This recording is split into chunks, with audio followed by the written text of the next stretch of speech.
Alright, radio check, we should be live. Thank you everyone for tuning in. We have got a lot of action in store for us today, and so sprint quali starting in 30 minutes time, and nothing much else till then, really.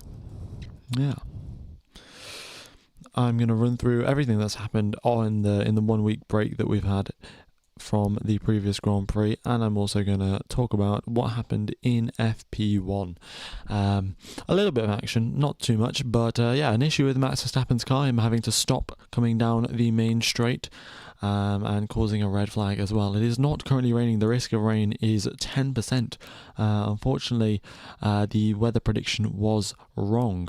There was a 41% chance. Basically, in Spielberg, there's this thing called isolated thunderstorms, which I don't know if you've ever heard of. I hadn't heard of it before today, but essentially what it means is thunderstorms that are contained in a very small area, and that make them very hard to predict. Whereas, normally you would think if there's a thunderstorm somewhere, it's going to be over a massive area of maybe 10, 20 kilometers. But isolated thunderstorms a lot smaller and a lot harder to predict. So I think that's the reason behind us being told this morning that we would have a 41% chance of rain, and now that has been reduced down to 10%. It is sunny out in Spielberg, so hello Leon, Opera, Exord, MCG and Seapaul. Nice to see everyone is here. Alright, so let's have a quick run through of the upgrades that have been brought to this Grand Prix, this circuit.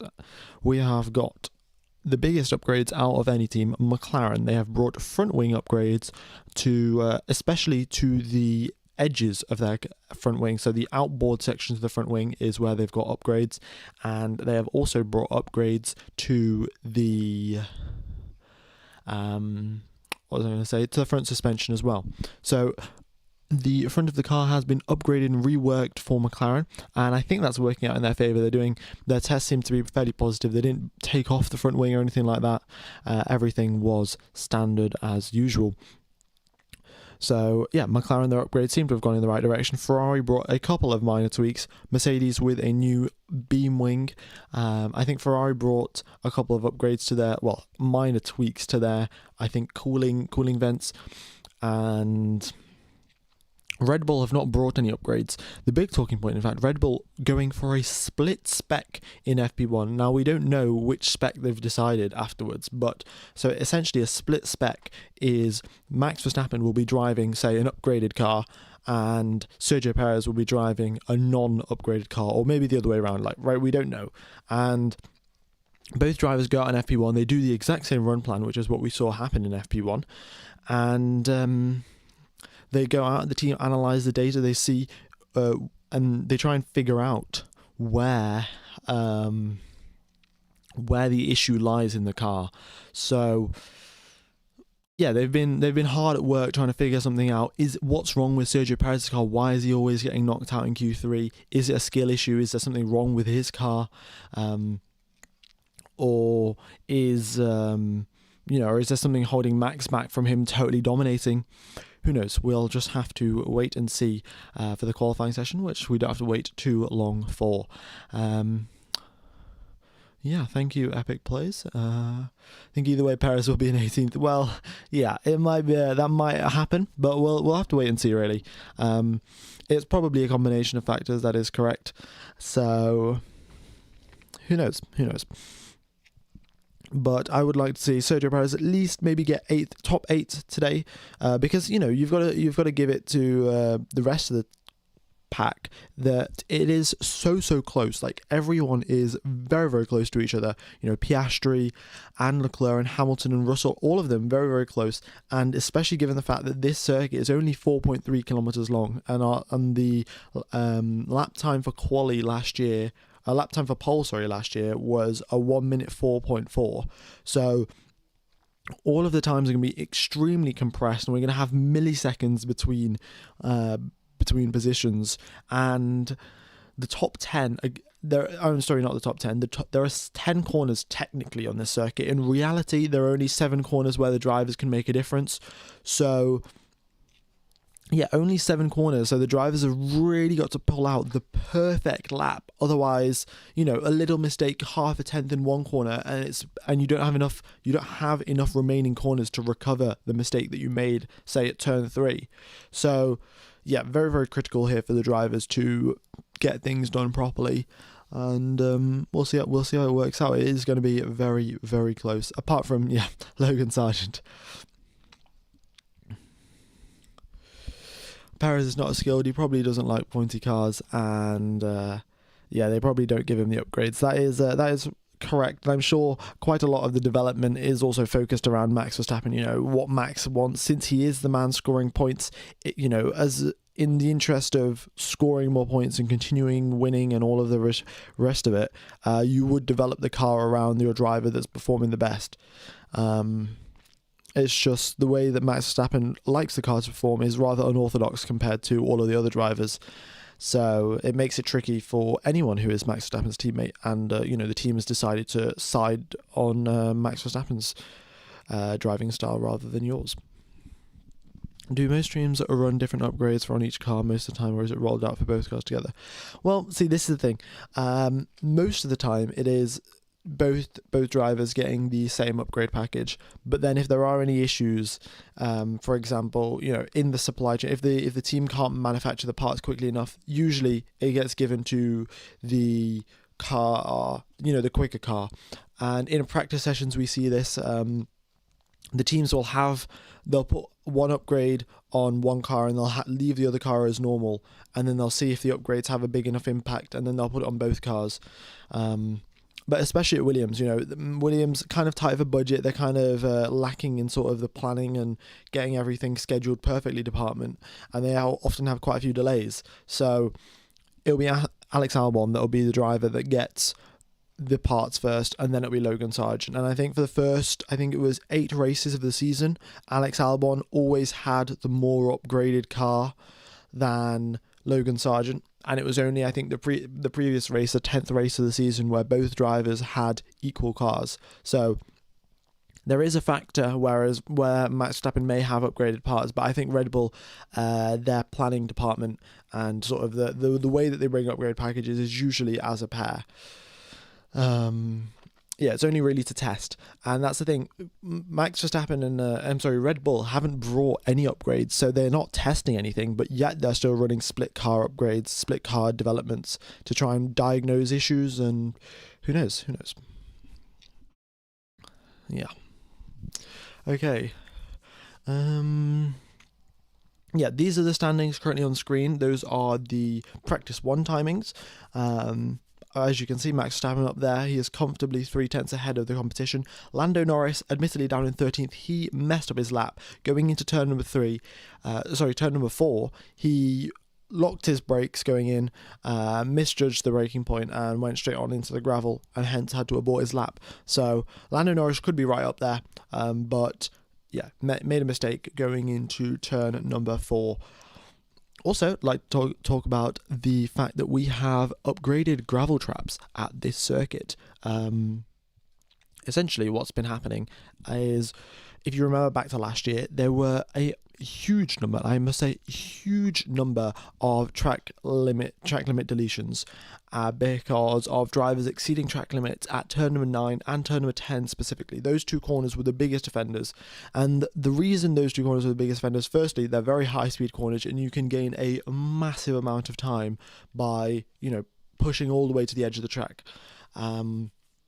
Because the circuit is quite narrow at that point. It's only really 2 cars wide, maybe 2.5 or 3, but that extra 2 meters that you get on the curb is another car width. So it contributes massively to increasing your speed through there. And the other thing is, those are right at the end of the lap. So your front tyres, after going through turn number 6, 7, 8, those have already started to overheat, because turn number 6, 7, 8 really put a beating onto those front tyres. And then you reach turn number 9 and you tend to kind of just understeer off, and it's very, very little that you can do once you turn in, and you really have to back off the throttle if you feel that you're going to understeer. And the drivers just don't do that. They just go, right, I'm going to stick onto the power, and if I exceed track limits, I exceed track limits. So I remember during the race last year, there was so many track limit deletions and lap time deletions in quali and in the race. It was very, very confusing to deal with. So the FIA, their solution is, and I must say it's a very good solution. And usually I'm talking quite a lot of bad stuff about the FIA. But you know, you've got to give credit where credit is due, and they have done a brilliant job here at the track limits. Like, what they've added is 1.5 meters of gravel on the exit of the corner, only 1.5 meters. So if the drivers, you know, if there's a catastrophic failure or suspension failure or something, there's still the runoff, and they can still use the rear brakes or something to slow the car down. But the gravel for 1.5 meters on the exit of the curb means that if the drivers do try to exceed track limits and gain an advantage, what's going to happen is they're going to dip a wheel into the gravel and lose all of the time that they've gained, which means the drivers just don't even try to exceed track limits whatsoever. They just stay well within the track. And point has been proven in the free practice 1 session, not a single track limit deletion was sent out by the FIA, not a single one. So yeah, it's worked really well. Now we'll wait and see in qualifying if the same holds true. But yeah, they have done a very good job here, and yeah, hopefully they can implement it a couple more circuits where we do see track limits being a issue.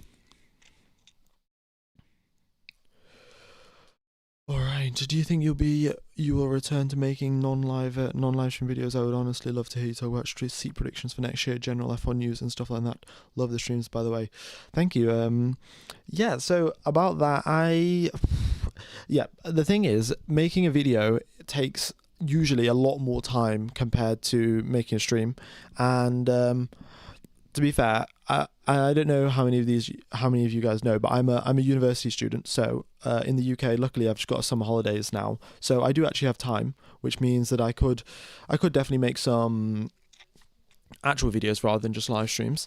But yeah, usually during university, when university's on, then I don't particularly have that much time. So yeah, but I guess for the next 3 months, I definitely do have time to make some actual videos. Yeah.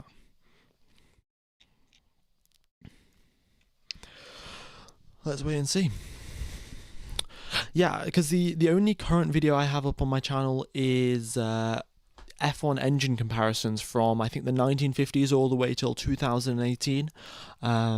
So right from the V12s, the V10s, the V6s, all of them are up on. So that's the one video that I have got up, and it's been doing quite well actually. I think it's on 200 something K views.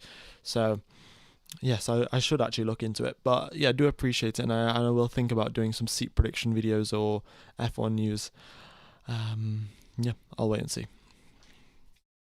Right.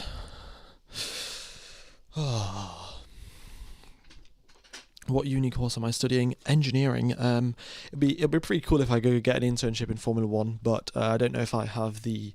Well, I guess I have the sort of Formula 1 knowledge, but yeah, I don't know. I think the V10s sound brilliant. You know, the V10s from the 2004-2005 era, and they're blasting down the straight, and the static camera, so you hear the change in engine pitch as they drive past the camera. It's brilliant. I would love to see some biofuel V10s. That would be fantastic. But you know, this is the thing. Formula 1, it's a constructor thing. The teams kind of want to invest money where they can at least have some sort of development in terms of their road car business. Like Mercedes have invested heavily in the hybrid engines, and now they're paying off in their road car division, where they can use hybrid engines and they're really efficient, and etc. And Ferrari are doing that for their quick cars, and they can have, like, I think Porsche have done it with their 918. I don't know if Ferrari have a hybrid supercar or hypercar, but I'm sure McLaren do as well. So yeah, it's a tough thing to balance, really. But yeah. Yeah, Red Bull, the road car company. I know. Well, I mean, to be fair, it is Honda making their engines, so yeah. All right.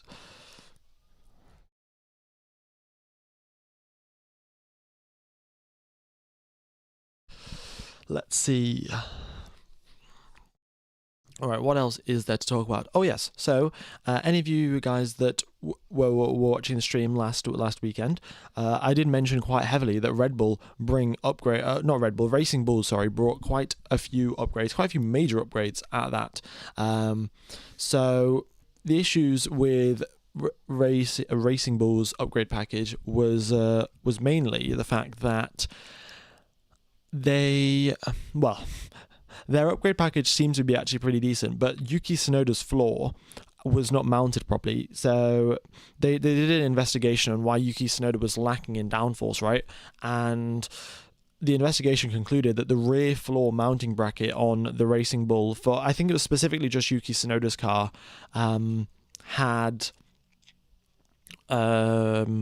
was damaged. It wasn't holding the floor in the correct position, and especially under the downforce loads, when you get 2 tons of downforce coming from just the floor, then if you've got a broken mount, then that's going to really hamper the amount of downforce that you do get. And Daniel Ricciardo, what they had was Daniel Ricciardo's car had a damaged the rear wing actuator for DRS wasn't working on the new rear wing. So they brought upgrades to front wing, rear wing, side pods, suspension and all of it. But the rear wing actuator for the DRS wasn't working, so they had to switch back to the old spec. And the front wing for the new spec was designed for the new spec rear wing, and it was not designed for the old spec rear wing. So they bolted on the old spec rear wing but kept everything else the same, and that was the main issue down at Daniel Ricciardo's side of the garage, which led to him being a lot slower. This is the thing. As much as it seems simple, like, oh yeah, take the Red Bull front wing and stick it on a Haas, and the Haas will be one of the quicker cars. But the car isn't. The car is designed from front to back as an entire package. So and this was a massive upgrade package that that Racing Bulls were planning. So they had redesigned everything, and that's why the old spec rear wing didn't work. So there you go. And that is kind of a bit of an explanation for why Tsunoda and Ricciardo got knocked out of Q1 in last weekend's race. So let's wait and see what will happen in today's qualifying. Will they get knocked out in Q1 again? The margins are going to be extremely close. We will just have to wait and see. Alright, but folks, be sure to hit the like button and subscribe. It really will help out the channel, and I hope you are enjoying the coverage. Alright, let's get underway then. What else have we got going on?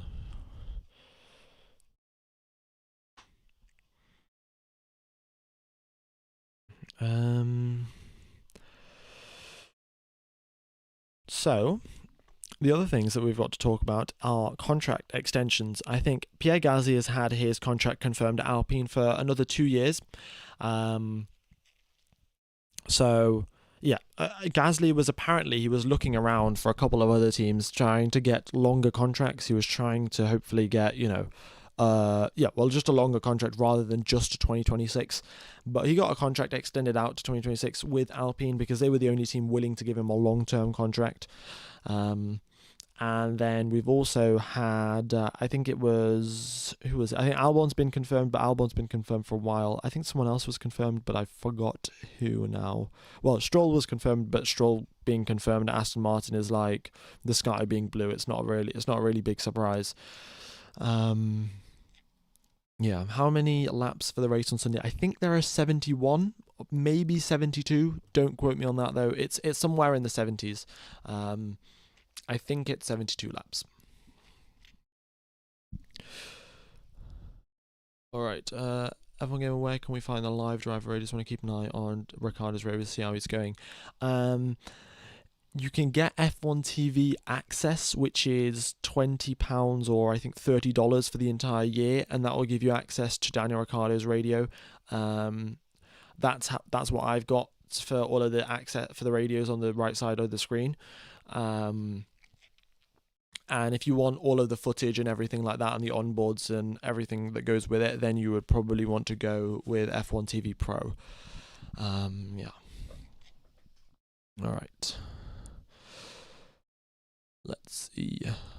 I'm a bit new to this whole thing. What's the difference between the sprint and the race? Okay, so the sprint race is just 100 kilometers. The full race is 300 kilometers. Someone's just put it in the chat. Dr. Oshni, thank you. 71 laps that we have here in Austria of racing. So 71 divided by 3, and that will be the number of laps that we have for the sprint race tomorrow. 71 divided by 3, 23.666. So I think it'll be 24 laps of racing, or 23 laps of racing tomorrow for the sprint race. And there's less points given out for the sprint race, so only the top 8 will get points, and it'll be 8 points for the first position, 7 points for the second position, and 6 points for the third, going all the way down to 1 point for eighth. And the maximum points for a race win is 25, and you know the usual number of points given out. So that is what's up with sprint races. There's only 6 in this, 6 per season. Well, there's 6 this season. We'll wait and see how many there are next season. I think we've already had 2 or 3, and there are 2 very, very later on at the end of the race. Yeah, we're very, very close to 75,000 subscribers. We're getting, 23 subscribers away, 33 subscribers away. Yeah, 23 subscribers away. All right, what do points do for the team? Does it give the team money? Also, how much? Well, so good question. That is a very good question indeed. So the points basically decide the Constructors' Championship. At the end of the season, the FIA, according to how many points you got, you will give the FIA will give the teams the money. How much money? It's like in the hundreds or tens of millions of pounds or dollars. It's a lot of money, and that mainly comes from the fans, and it comes from the people that sponsor the F1 races. So, you see Qatar Airways or Rolex or, whoever sponsors Formula 1 races these days. That comes from there, and it also comes, I think, partly from ticket sales at the actual Grand Prix. So that's where the money comes from, and that's what the points are for.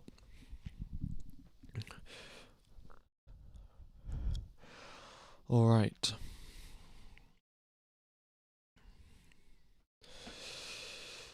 So let's see what else is going on in the pack. We have got both Ferrari drivers, actually not both Ferrari drivers, I think only one. Charles Leclerc has come out and basically just kind of alluded to the fact that the issue with the Ferrari car is that they are they can't extract the pace out of the slow tire, not the slow tires, the soft tires. Sorry. If you guys remember back 2022, Ferrari, they were getting poles left, right, and centre. Charles Leclerc, I think, got 9 poles in 2022, but he did not. I think he only converted one of them to a win or something like that. So essentially, in 2022, the Ferraris were really quick in qualifying, but in race trim, they were pretty slow. They weren't that quick.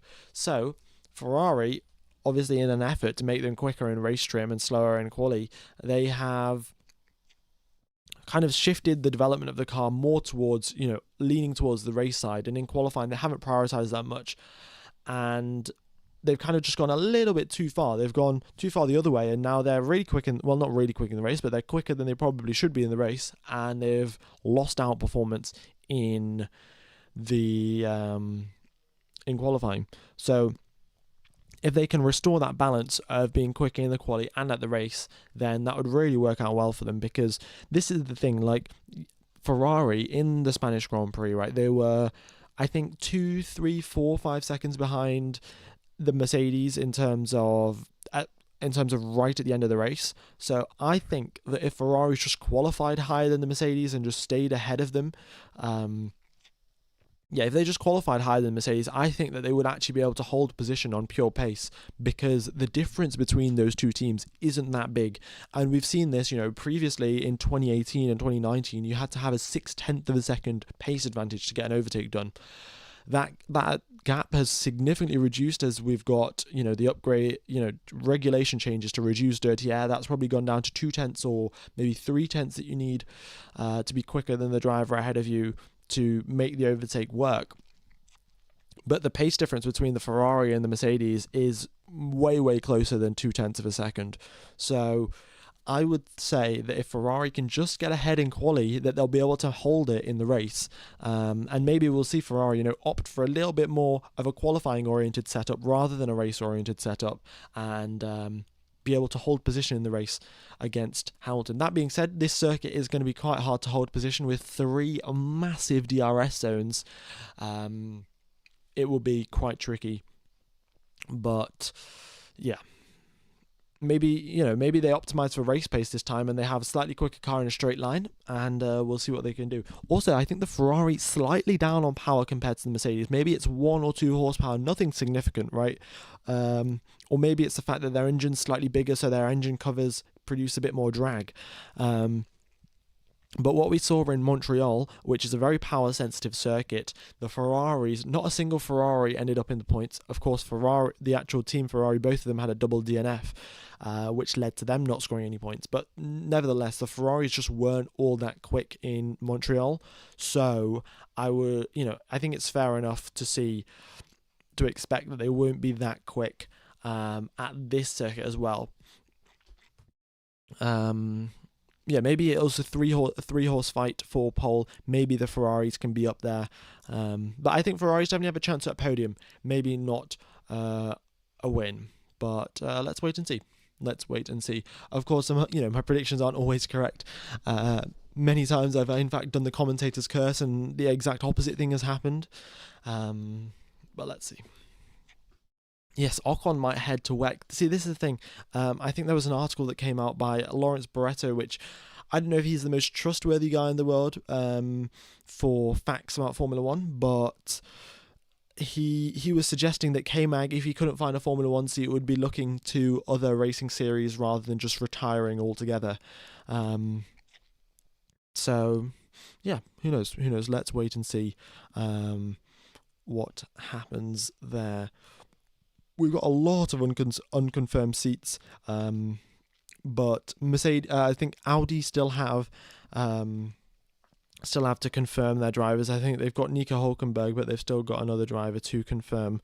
And then both Haas seats are still available. The second seat next to Tsunoda is available. The second seat at Alpine is available. The Mercedes drive is still available. And then the Williams second drive is also available. So quite a lot of options there. But we have got sprint qualifying starting in 3 minutes time. So let's get underway. We are here at round number 11 of the Formula One calendar in Spielberg, Austria, where we have the Red Bull Ring, the home of the Red Bull team, of course. We have 10 corners, massive elevation change, 4.3 kilometer long circuit where we're going to have qualifying today, a sprint race tomorrow, and a race on Sunday. Okay, all right, yeah, we've hit 75k. That is brilliant. Wow, okay. Because I think we started off the season at 58k or 50 something k, and now already up to 75, and we are barely even halfway through, which is incredible. All right, thank you everyone for subscribing and hitting the like button. Really is appreciated. And here we go, sprint qualifying in 2 minutes time. Let's get rid of the... we'll keep the timer going, in fact. Mr. F1 Gamer, which track do you like more, Barcelona, Zandvoort, or Austria? Well, if you give me a circuit that I have to drive in the Formula One games, I'm going to say Austria, because, fun fact here, in the F1 2019 game, so very long time ago, in fact coming up on 5 years now,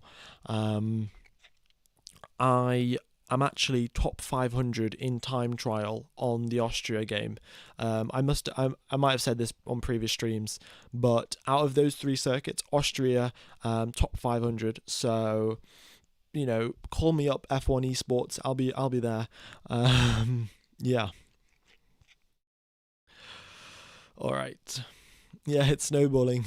Soon I'll be bigger than Sky. I can dream that I'd be bigger than Sky, but let's wait and see.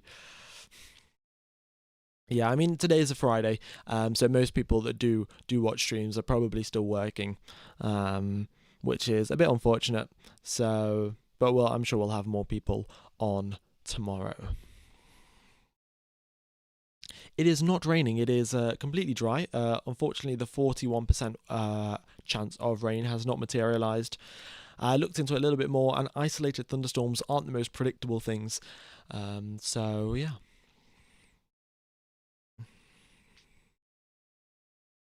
Somehow Behrman is still in 12th. Yeah, Behrman is 12th in the drivers' championship, and Sargent is 21st in a 20 driver championship. It is well, it is what it is, isn't it? I mean, if you get a one-off drive in a Ferrari, that is kind of what you'd expect to happen. And this Williams hasn't been that quick this year. After work, watching Formula One feels great. Indeed, it does. I'm sure it does. All right, it is sunny out here in Spielberg. The green flag is out. I'm going to have to... I totally forgot to get rid of this data and, in fact, update it with the updated data.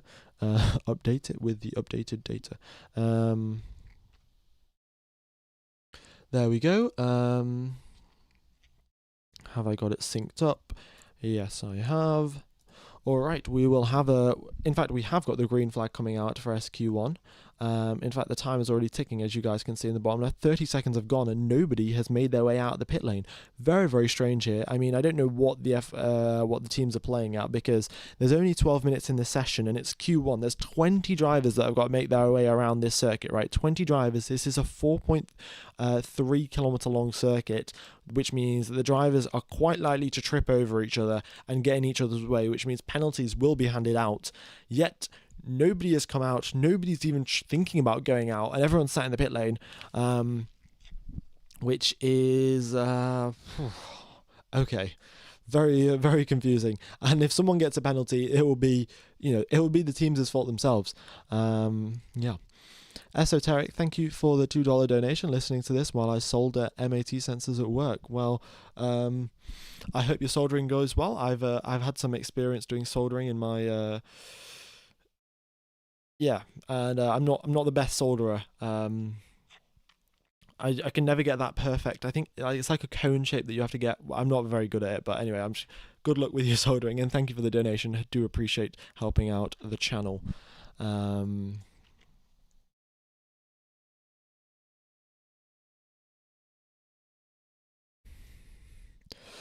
Okay, yeah, still everyone sat in the pit lane, nobody going out, and this is just getting more and more confusing. Crickets, where are they? Indeed. We have hit the sub goal. I guess I can increase that to, 76,000. I guess we just have to keep on increasing it. That's just the way things go. Hopefully we can hit 100k by the end of the year. I think I calculated it. It's like 2,000 subscribers per stream. Per weekend. Yeah, let's see. Everyone's still sat in the garage. I mean, I don't know what is going on here. I mean, I might as well take you around this circuit while we wait for, the teams to sort themselves out. And here we go. The Alpines making their way out onto the circuit. But this circuit, let's have a quick little diagram of what's going on in the circuit. Where's it gone? Track map. There we go. Okay, so we've got the start and finish straight. The driver's going to come out the pit lane out around about here. A very long run up the hill here. There's quite a steep hill here, so it really helps with braking, because the drivers can brake a lot later than expected, because they come around this point at 330 kilometers an hour or so, then slam onto the brakes only at the 70 meter 80 meter mark, because the uphill really helps them slow down. Rotate the car around turn number 3. Once again, flat, another DRS zone in this little section. They reached turn number 4. Lando Norris locked up here, went straight off into the gravel. There is a gravel trap on the exit here. Drivers make their way down here into sector number 2. Turn 6 is quite difficult to get quite difficult to get right, because there is a curb out here, and the curb's quite bouncy, so you want to stay on the inside of not go over the curb too much. Through turn number 7, your car is understeering so much at this point already, because of you've been pushing quite hard through this corner and this corner. You start getting picking up some understeer through 7 and 8. and then you reach turn number 9. Here there's extra gravel on the exit. This is what I was talking about. There's 1.5 meters of gravel on the exit of turn number 10 around here, and on the exit of turn number 9 over here, which means that the drivers won't exceed track limits. We won't get that many laps deleted. If there are any laps deleted, I will notify you guys. But all of the drivers coming out on medium tires by the looks of it, because I think either they're trying to save a set of tires for tomorrow, or I think the sprint rules mandate, the sprint rules mandate that you use two sets, you use the mediums in quali, and then oh my god, a massive slide out there for Lewis Hamilton. Is he even Lewis Hamilton still continuing on his lap after making a massive mistake on the exit of turn number 1. But yeah, 16.9 for the first sector for Lewis Hamilton. Very, very big mistake there. Yeah, I think they're obliged to use mediums. It's not a choice. The FIA says that you have to. All right. Here we go then. Let's wait and see what Lewis Hamilton can do. But he was the first driver to start. Oh no, he's not. Sorry, he's not the first driver to start a hot lap. But yeah, very big mistake there from Hamilton. Right. Still purple through the middle sector. I think that is because he's the first driver doing the middle sector, but let's wait and see. Maybe he was the first driver to come out. But anyway, here he comes. Across the line we go, and it is a 1 minute 6.4. That is, I think, slower, slightly quicker than they were in free practice 1, but really not that quick. I'd like to let you guys know that the pole position time from last year in qualifying was a 1 minute 4.4, so 2 seconds quicker than Hamilton's current time. Yeah. All right, Yuki Tsunoda comes across the line, a 1 minute 6.5 from him. Valtteri Bottas, a 1 minute 6.7. Lewis Hamilton, a lap time deleted for exceeding track limits at turn number 6. All right, the first lap time being deleted, and he's come over the radio, said a terrible lap, mate, and I think he would agree. I think his engineer agrees with him. George Russell across the line, a 1 minute 5.7. He nearly a full second quicker than Lewis Hamilton's deleted lap time. We've got Oscar Piastri across the line in second place. He goes half a second behind George Russell. We've got the Ferraris now coming across the line. Here comes Carlos Sainz, a 1.5.7 right there, right behind the Mercs. So he's done a very good job in that Ferrari. K-Mag up there into fourth place. Sergio Perez across the line to start a flying lap, and we've got Lando Norris, the next driver, to come across the line with a flyer, and here he comes, a 105.9 up into third place there for Lando Norris, and he goes 3/10 of a second ahead of his teammate. Quite close are the two McLarens, Piastri a little bit behind Lando Norris. Charles Leclerc across the line, he goes 3/10 behind Carlos Sainz, and both from McLaren and Ferrari, 3/10 between their drivers. Pierre Gasly is across the line in 9th position, and then we have Esteban Ocon coming across the line. Here we go. Getting a nice little toe there off Logan Sargent as well, and he puts himself up into 6th position and Max Verstappen across the line at only a 10th quicker than George Russell. This is a lot closer than I would have expected.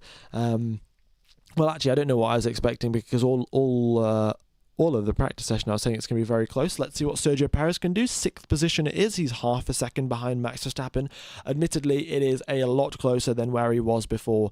So props to Sergio Perez for making at least some signs of a bounce back. We'll wait and see until the end of sprint quali if he has completely bounced back. All right, we've got the two Aston Martins now. Fernando Alonso across the line, 14th position. They have really dropped off, and here comes Lance Stroll. What can he do? It is 5th position. Okay, Fernando Alonso looks like he made a mistake there. Let's have a compare the sector times. Alonso down 4/10 in the third sector, down 2/10 in the middle sector, and down 1/10 in the first sector. Not great there from Fernando Alonso. Not great whatsoever. Here comes Logan Sargent. He's across the line, and he goes up into 12th position. All right, so that has been the first runs of Q1. We have got of SQ1, Logan Sargent. Oh no, sorry, not Logan Sargent. Guan Yu Zhou and Lewis Hamilton. Both drivers have got their lap times deleted. Lewis Hamilton for exceeding track limits at turn 6, and if we looked at the lap, Hamilton went all over the gravel, and that's why he was slower. All of his right wheels got. Yeah, his front left and his front right. Oh, sorry, his front right and rear right both got a whole bunch of gravel, and that is why he got his lap time deleted. And Guan Yu Zhou as well, driving all over the gravel, and he got his lap time deleted. Okay, but yeah, currently the elimination zone is Fernando Alonso, Alex Albon, Daniel Ricciardo, Hamilton and Zhou, but I'm sure these two, the two other drivers will have to set a lap. Right, 2 minutes 30 seconds remain. Everyone making their way out of the garage. Yeah, here we go then. Also, folks, if you are enjoying the coverage, be sure to hit the like button. It really will help out the channel. We're getting close to 500 likes. And if you aren't subscribed already, I will be commentating the sprint quali, the sprint race, the actual qualifying, and the actual race. So, you know, if you're enjoying the coverage, then be sure to subscribe so you do not miss a stream. Alrighty.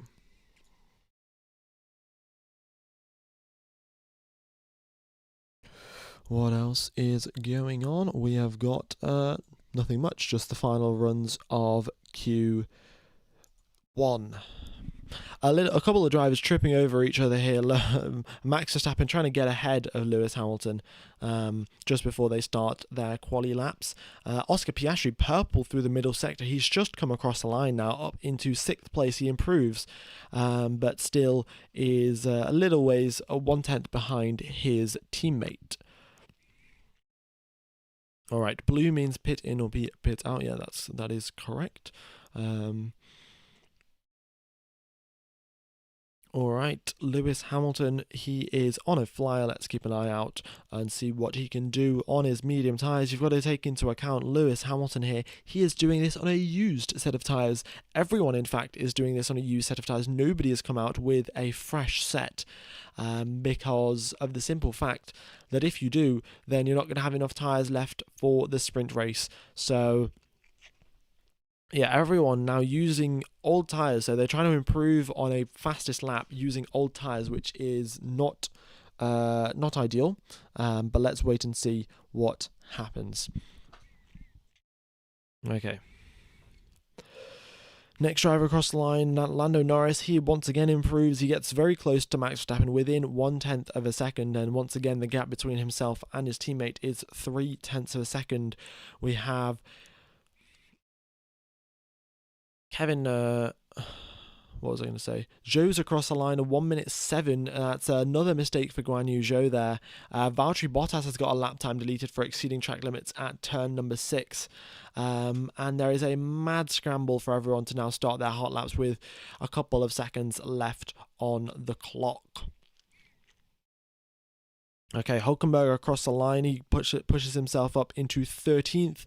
Fernando Alonso up into 11th now. Daniel Ricciardo currently in 19th position. He comes across the line, 14th for him. He might be at risk of getting knocked out here. We've got Logan Sargent currently in 16th position. He's on a green lap. He improves up into 13th. We've got yellow flag in the final sector. That might ruin Charles Leclerc's lap. Let's wait and see.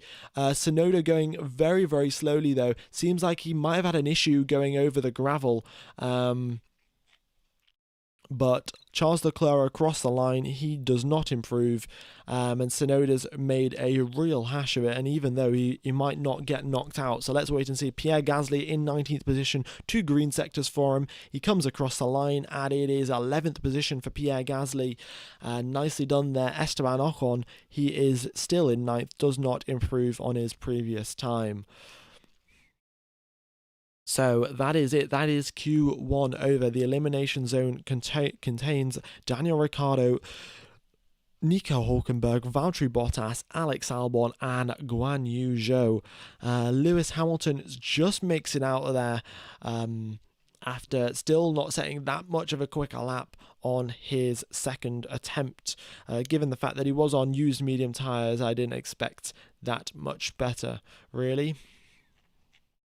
All right. Oh, this is interesting. I mean, if we have a look at the mini sectors here on Kevin Magnussen, right? On Kevin Magnussen's mini sectors, we can see Magnussen purple mini sectors in the first and third sector, and Lance Stroll purple mini sectors at the end of the first sector, which is quite spectacular, really. I don't know how they've managed to pull that one off, but they have done a brilliant job, and hopefully they can make it through into Q3. Yuki Tsunoda had a massive spin coming out into turn number 9, went over the gravel, of course, causing him to lose grip, and then had a very big spin because of it. And yeah, this is the thing. The gravel, it works well as a repellent, but in terms of a safety measure, it's slightly questionable. So, the aim was to reduce the number of track limit deletions, and I would say that has worked very well. And we've only had, I think, 4 or 5 or only a couple of laps deleted compared to last year in quali. We had so many laps deleted. So it works really well as a repellent, whereas in terms of safety, if you're in a high load situation where you are on the exit of turn number 9, if you dip your left wheel, which is under the most load, onto the gravel, you're going to spin out exactly in the way that Yuki Tsunoda did. So yeah, it's a tough thing to say, really. Tough thing to work out what is the best strategy, but let's wait and see. Right. Also, big props to Logan Sargent. He has made it out of Q3. A fantastic job. He's in fact out-qualified Alex Albon and also made it through into Q3. So Logan Sargent, for the second weekend running, he's had equal parts with Alex Albon. Last weekend, he got out-qualified. This weekend, Logan Sargent has done it, and he's out-qualified his teammate and has made it through. So maybe, it would be quite early to say that he's going to keep his contract with Williams, but yeah, if he keeps this up, then I'm sure James Vowles will have to reconsider. Yeah, I mean, what is a kilometer? Freedom, and what's the eagle emoji? That would fit really well right now. Okie dokes. But yeah, that is sprint qualifying 1 complete. We're going to have sprint qualifying 2 starting in 5 minutes' time. All right. Good job there. I'm going to have a quick sip of water. In fact, I'll be back in just a second.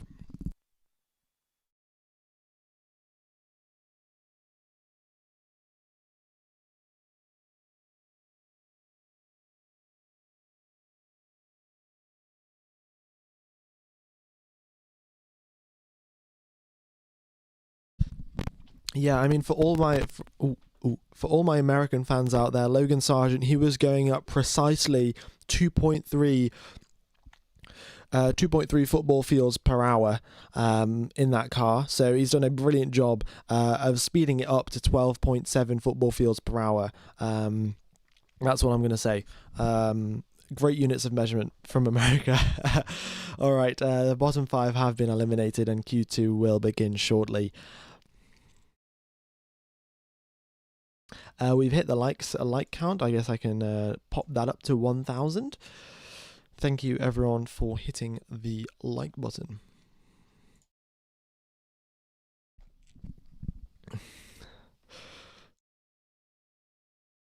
All right. In fact, everyone in the chat, if you could drop your best American unit for measuring speed, that'd be fantastic. Maybe what's it? Bald eagles per hour. Yeah. All right, so if we're just watching a couple of the replays here, the Mercedes not looking the most stable, the drivers being a little bit having to be, can't be that smooth, their inputs are a little bit shaky, kind of having to stab at the wheels, so let's wait and see what can happen.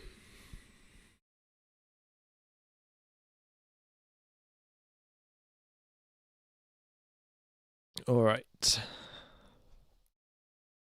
Oh, folks, these are some absolutely brilliant units, I've got to say. I'd love to read them all out, to be honest. But yeah, some brilliant units. Okay, SQ2 will have 10 minutes, so it'll only a 10-minute session, so the drivers really do have to head out as soon as possible, and then SQ3 will only have 8. 8 minutes. All right, put on the Supermax song. You know, I used to actually play the Supermax song every time Max Verstappen won a race. I would play the Supermax song, but they've copyrighted it now, so I can't play it. Like, it is absolutely tragic that I can't play the Supermax song, because what an iconic song. You know, maybe not the biggest Max supporter, but the song, seriously iconic. There we go. We've got a green flag for SQ2, and the pit lane light is open. Brilliant to see. And let's go do some racing.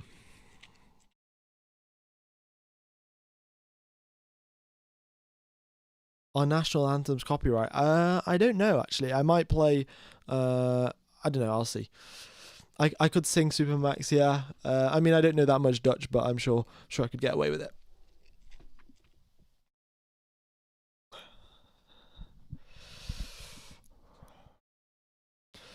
All right.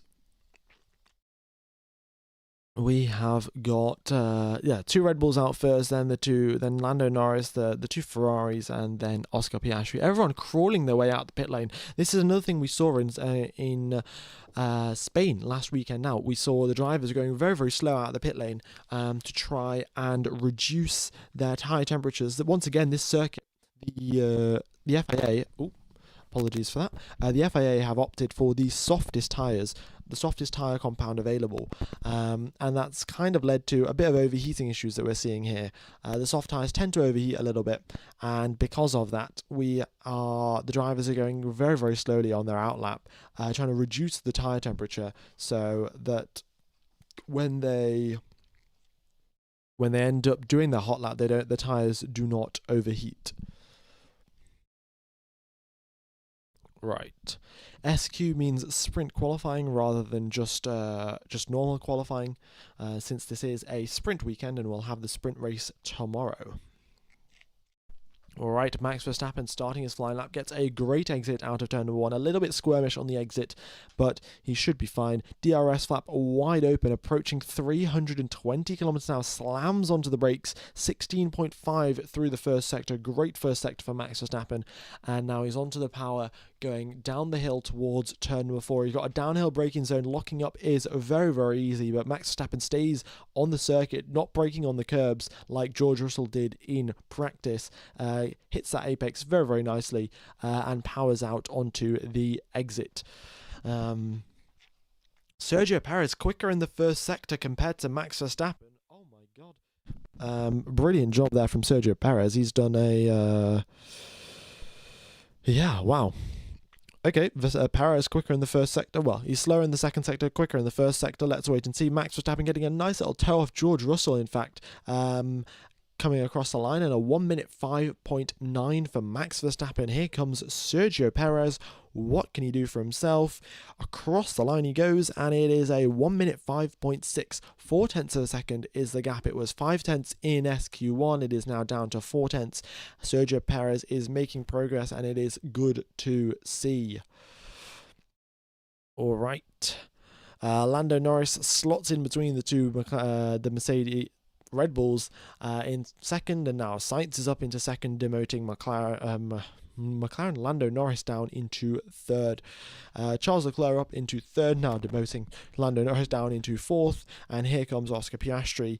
Let's see what he can do. But he hasn't, I was going to say he hasn't been doing that quick, but he hasn't even got any purple sectors, and it's still second place for Piastri, consistent in the first, second and third sectors throughout the lap, and it's second place for him, 2 tenths behind Max Verstappen. Lewis Hamilton with a purple middle sector, still only 5th place. Piastri with 3 green sectors, not a single purple. Overall, still up in 3rd place. And Russell's now up into second. What a lap by George Russell. Only a 10th off Max Verstappen.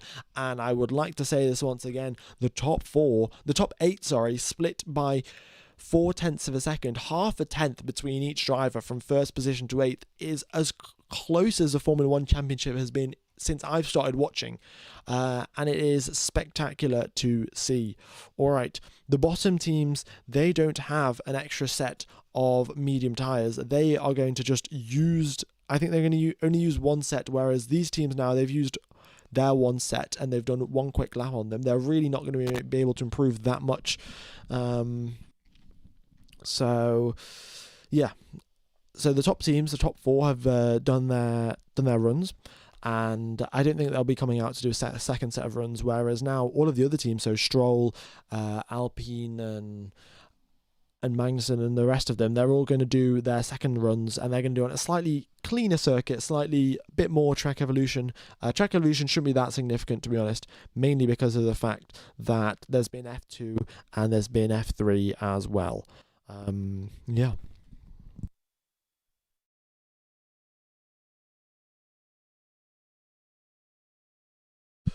Right. A 1 minute 5.186. Very nice. Watch Logan do a sub 1 minute lap. I mean, Logan Sargent's making it through into Q3. I don't know what you're talking about there, mate. He is definitely making it through into Q3. I mean, oh, very, very close there. Oh, one of the Ferraris, in fact, dipping a wheel onto the gravel. Don't know which Ferrari it was. They stayed within track limits, but dipped a wheel into the gravel. So they don't get a lap time deleted. But, yeah, not ideal either way. So I think the Ferrari still have a little bit of wiggle room. Probably Charles Leclerc, since he's a 10th behind Sainz.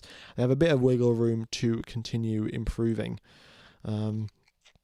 The yellow and the blue bars. So the blue bar means the drivers have driven into the pits, and yellow means slower than their personal best. So it was all an in-lap. Everyone was doing an in-lap, so that's why it's all slower than their personal best.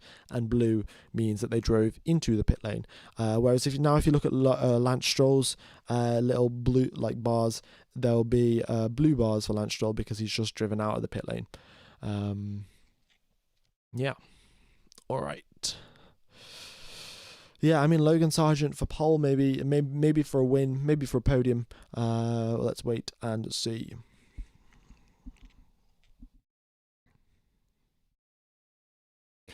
Are the midfield teams waiting for track evolution before they come out? Why are they choosing to come out later? Yeah, this is the thing. They're just coming out towards the end because they've they're just waiting for track evolution. The top four went out, and the rest of the team stayed in, and they were like, well, the top four top four quickest teams might as well do it on slightly slower track conditions. Everyone else we might as well take advantage of the quicker track conditions.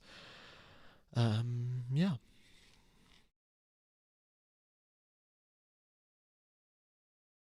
Yeah, Logan domination might bore Formula One fans. That is true. We've got to keep that in mind, folks. Yeah. All right. If you are enjoying the coverage, be sure to hit the like button and subscribe. That would be brilliant.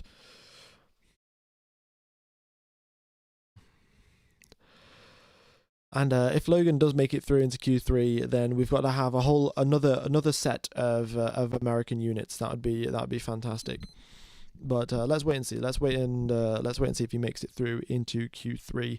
Hello, Remy. Nice to see that you're here. K-Mag ahead of Hulk is wacky too. Yeah, usually it's the other way around in quali. But yeah, one of the Hasses always tend to out-qualify the other Hass by a significant margin, and I cannot explain it. It makes no sense. Both drivers usually have the same car. There's never that big of an upgrade package difference between them, because if there was, then they would both be up there in 2 races time, but there never are. But for some reason, one Haas car is always significantly quicker than the other. Very, very odd situations there. Lance Stroll goes quicker than Max Verstappen in the first sector. Oh my god, what a first sector from Lance Stroll. Alright, here we go. I mean, maybe track evolution is significant. Here he comes. Stroll across the line, and never mind. Yeah, he's in 9th position. But his first sector was quicker than Verstappen's. So, interesting. Do you think Seb Vettel will return to Formula One? Probably not. I mean, if he is going to return, he'd return with Audi, but I don't think that's very likely to happen. Right, Ocon up into 9th position. Then we've got Yuki Tsunoda in 11th. K-Mag with a purple first sector. Wow. Did he get a toe off someone? I presume so, but nevertheless, Haas have done that nicely and lined that up for him. All right, Gasly across the line, 10th place for Pierre Gasly. Here comes Fernando Alonso. What can he do? Slower than Stroll in Q1, slower than Stroll by a couple milliseconds in Q2. Here comes Logan Sargent. Unfortunately, it's 14th place for him. And the last driver that we've got to come across the line is Kevin Magnussen. What can he do? Here he goes. And it is 11th place for K-Mag. Unfortunately, still not close enough. Logan Sargent as well. He's got a lap time deleted for exceeding track limits at turn number 6. And Charles Leclerc and Lewis Hamilton have come into the pits. They went out just in case they needed to, but everything is just fine. All right, so yeah, unfortunately we're going back to kilometers per hour, but yeah, so the bottom 5 are K-Mag, the 2 Aston Martins, and, well, not the bottom 5, sorry. The 5 that are eliminated are K-Mag, the 2 Aston Martins, Yuki Tsunoda, and Logan Sargent. So that confirms the top 5 quickest teams. Even a power-sensitive circuit, Alpine have managed to bring themselves up into 9th and 10th position. They're the 5th fastest team, and they are 15 horsepower down compared to everyone else. 15 horsepower down. So... yeah, their downforce and suspension package and chassis package must be brilliant. Tsunoda has somehow been placing significantly worse since VCARB's upgrades. Yeah, it's not been great for Tsunoda and Ricciardo. I think their upgrades, because they were so significant, the drivers have got to, well, not the drivers, the engineers have got to adapt to how they need to set the car up for that certain upgrade package. And they just have not done that yet. Which means that, yeah, VCARB for now are struggling a bit.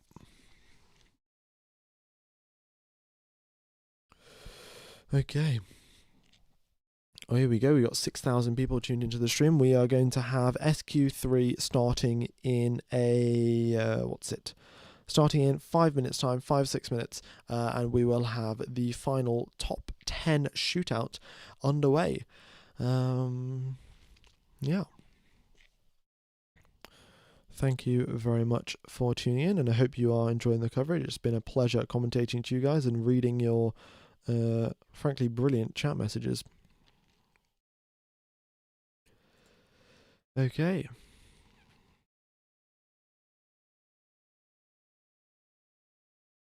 Right. Let's see what else is going on the circuit. Nothing too exciting, really. Yeah. Everything seems to be doing pretty standard. George Russell is a significant amount ahead of Lewis Hamilton, and Piastri now ahead of Norris. Both in SQ1, of course, it was the other way around. Norris was quicker than Piastri. Now Piastri quicker than Norris. I mean, Piastri did a very good lap there. He hooked it up and was quicker in all 3 sectors, like consistently quick in all 3 sectors. Whereas I think Norris and Hamilton probably made a bit of a mistake and pushed a little bit too hard in one of the, in a couple of the corners, and hence had overheating tyres towards the end of the lap.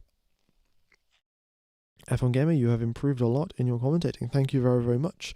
Hopefully I continue improving. Yeah, if you guys have any improvements that you think that I could do to my commentary, then that would be, make sure to let me know in the chat. Nara just got here. Anything exciting? Logan Sargent making it through into Q2 is very exciting. And Sergio Perez has made it through into Q3. So, brilliant, really. It is brilliant.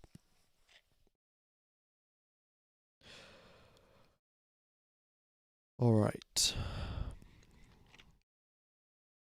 Yeah, SQ3 shall be underway in 3 minutes' time. So we have just got to wait around for a bit. What is the time in your country? It is 3 minutes past 4 p.m. in the UK. F1 Gaming, do you remember me? Indeed, I do. I mean, Football Flash, you're on the practice live stream like 2 hours ago. Can't exactly forget that. Sing Super Max before the end of the stream. I mean, I think, guys, you're going to have to get me to 100k if you're going to get me to sing Super Max. I'm going to be honest, my singing is not all that great. Maybe it's a face reveal or I sing Super Max. That is at 100k. Who knows?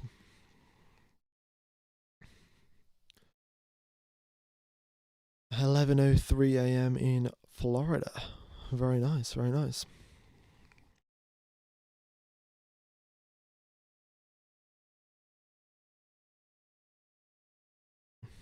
Sing Smooth Operator. Smooth Operator, yeah. Smooth Operator. Maybe I should do a karaoke stream at 100k. At the end of the season to end the season off. Who knows? Who knows? But as of now, we have got the final bits of SQ3 underway. There we go. The bottom 5 have been eliminated, and we have got the top 10 left. F1 Gamer, face reveal, shave your head while singing Supermax at 100k. Well, that would definitely make me go viral, wouldn't it? If I was shaving my head while singing Supermax. Yeah, that's just got to happen. All right. For the final Q3 session, we're going to have we're going to have soft tires rather than mediums, and the times should dip between a 10.4 not a 10.4, a 4.4. So 1 minute 4.4 should be, like, the driver should be at least 3-4 tenths quicker than that. Maybe they can dip into the 1 minute 3s. We'll just have to wait and see. Yeah, we've actually got so many people here from literally all over the world. It is quite incredible. Yeah. Let's wait and see.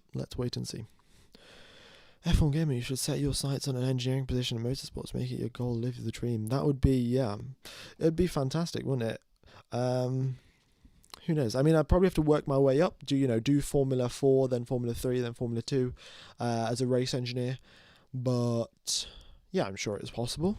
Would require to do a fair amount of work, but yeah. Let's see. This lad sounds like a young Stephen Morrissey. How about a Smiths cover song? Well, we've got to make a list now. We've got to make a list if we're going to do that. And then do a list and then make a vote on it. But let's see. Stephen Morrissey. I've not heard of Stephen Morrissey, but let's wait and see. What happened to Max Verstappen's car in FP1? It was very strange, actually. So Max Verstappen was coming out the final corner. His screen went blank. It didn't sound like his engine was idling properly, and he couldn't shift gear. But then he just kind of parked up the car, and they took it back to the pits. And within 30 seconds, he was going back out onto the circuit again.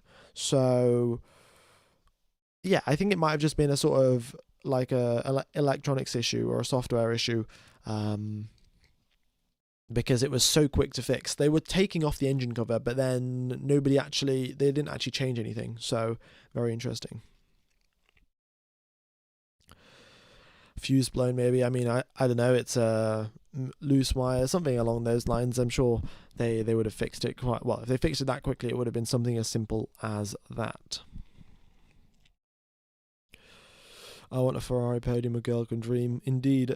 Well, a Ferrari podium, things would have to go their way, but on this circuit where race pace is king, because there's 3 DRS zones, so even if you do qualify badly, you'll be able to make up the positions. I think Ferrari do have a shot of a podium here. That'd be brilliant. F1 Gamer, will you stream all the free practices from the next races?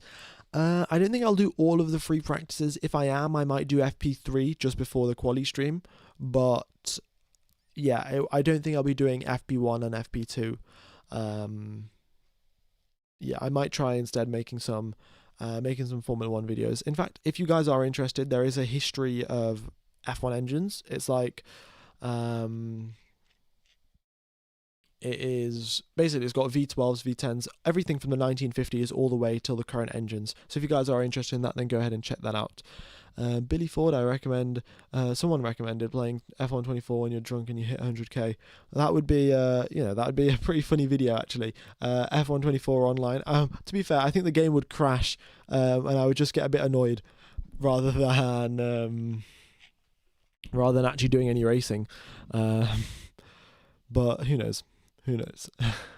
Don't give me hope. My heart can handle another Canada. Yeah, Canada was well, a horrible weekend for Ferrari. Also, I would just like to point out there are 8 minutes in SQ3, sorry, and the drivers just sat in the garage because why? Because they can. And this is the thing. This is with the sprint quali. It's an issue that we've seen quite often, because the drivers are going to be doing a sprint quali and then the sprint race and then the actual quali and then the actual race. They are kind of limited for the number of tires that they have. So because of that, they often only do one run in a quali. So this 8-minute qualifying session could only probably, it could be 2 minutes or it could be 3 minutes, and the drivers everything would be still the same, because of the fact that they're only going to do one run regardless. So yeah, essentially why everyone's sat in the garage is because they only got one set of soft tires to use in SQ3 and they're only going to do one lap, so they might as well just wait. Wait right till the end. Track temperature currently 43.3 degrees, air temperature 27.8. No signs of rain, no signs of significant wind. But yeah, the driver's now just waiting, analysing all the data to try and hook together the perfect lap, getting the perfect entry, mid-corner and exit of these 7 corners on this 4.3 kilometre long circuit, and then they will, and then they'll do their final quali laps, and that will be it. Here we go. Right, I'm going to have a quick sip of water, and then we'll have the commentary for the final bits of quali. You guys should also remember to stay hydrated because it's pretty important. Is it only 4 minutes long? No, it's 8 minutes long, but we've got 4 minutes left on the clock.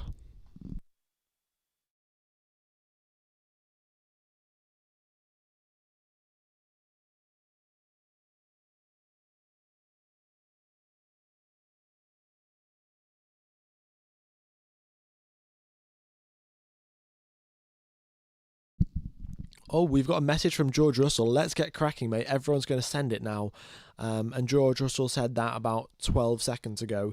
So, yeah, still nobody coming out. But, yeah, tyre allocations is the big issue here.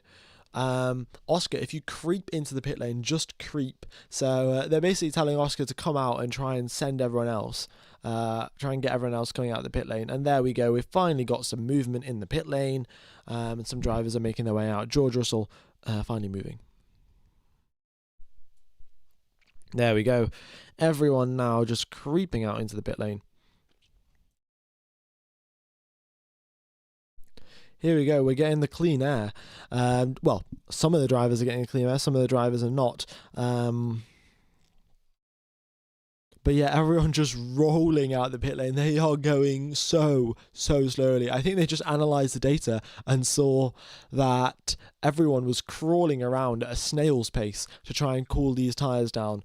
They have 2 minutes and 10 seconds to complete a 1 minute lap, so they should be absolutely fine in terms of that.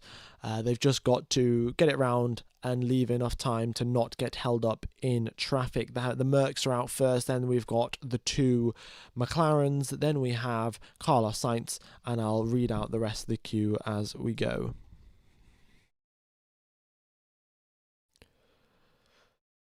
Yeah, this is the thing. This is gonna. I mean, F1. They've just messed this up. With only 2 minutes left on the clock, it's going to be a bit of a tall order to get everyone.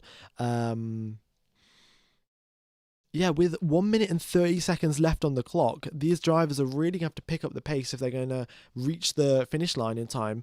I don't know how. Yeah, with 25 seconds left on the clock, Ocon and Perez can't. Oh, Charles Leclerc's got an issue. He's parked up in the pit lane. There's a yellow flag waving at the end of the pit lane, and that's why everyone's been going so slowly.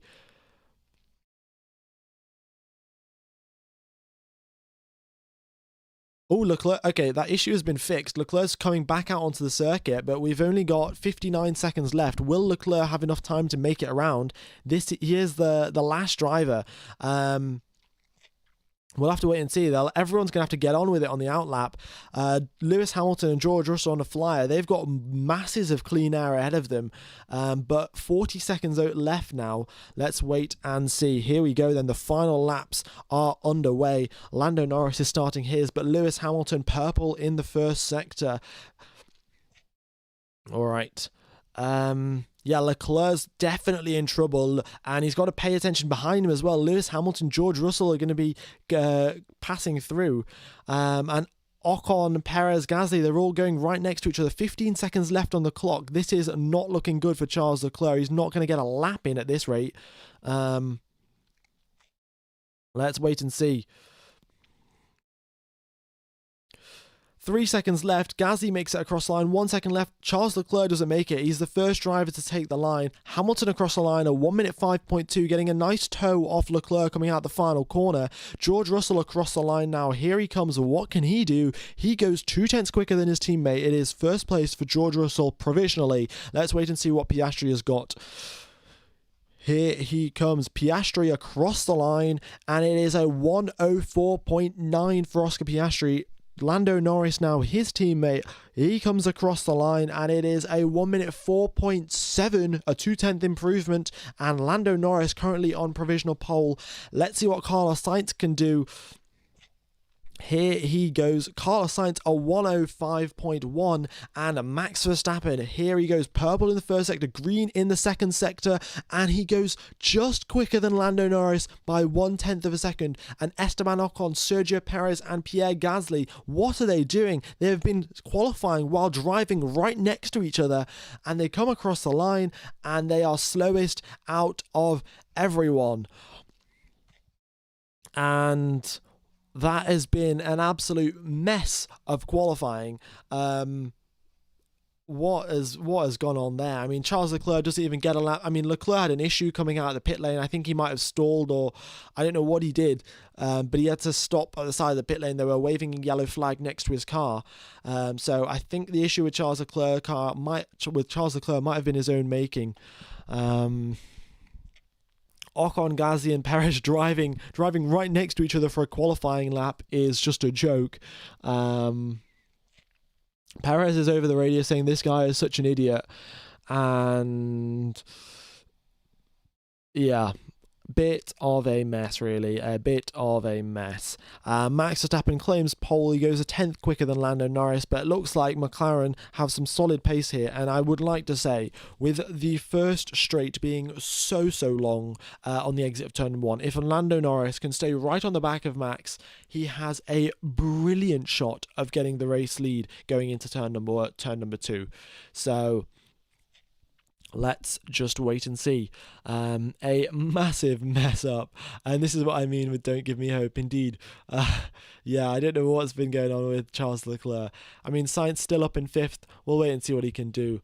But I think the Mercs and the McLarens will have a better shot since both of them are up there. Okay, so that has been sprint qualifying. Thank you everyone for tuning in. Really do appreciate the support.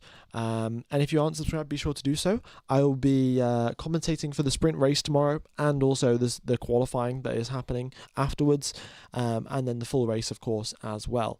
So I'm going to end this stream. It will take you over to tomorrow's stream for the sprint race, so make sure to tune in. We've had 6,000 people. Thank you everyone for all of the support. Appreciate everyone in the chat and the lovely chat messages as well.